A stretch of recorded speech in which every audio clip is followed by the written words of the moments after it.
qutuya 5 dənə qırmızı, 4 dənə yaşıl və 3 dənə mavi top qoyulub. Qutudan 2 top eyni anda seçilir. 2 topu eyni anda seçilir. Burada veya qoya bilmirik. Biri seçilsin, biri seçilməsin. Bilirik ki, veya qoyuruqsa toplama üsulundan, qoya bilmiriksə və qoyuruqsa vurma prinsipindən istifadə edirik. Deməli, baxaq indi seçilən topun hər ikisi fərqli rəngdə olsun. Məsələn, hər ikisi 2 dənə top seçmişik. Biri yaşıl olsun, mesela biri mavi olsun, biri qırmızı olsun, biri yaşıl olsun. Yəni bu da fərqli rəngdə olsun deyir. Hər ikisi fərqli. Deməli, ümumi top sayımız nə qədərdir əziz müəllimlərim? Bir dəqiqə qoyun, yandırın bunu.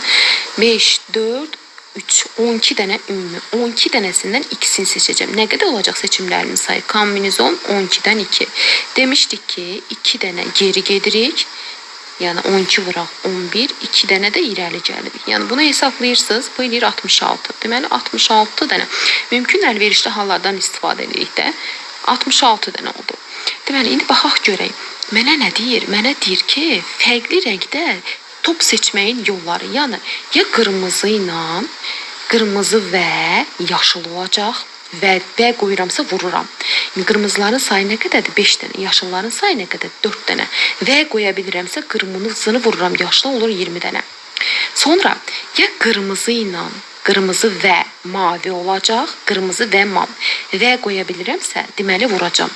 Qırmızıların sayı 5 dənə, mavilərin sayı 3 dənə. Vuranda bir-birinə ziddən eləyir 15 dənə. 15 dənə burada oldu.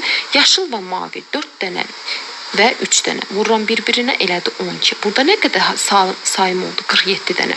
Deməli 66 aşağıda, 47 yuxarıda. Cavabımız olacaq C variantı.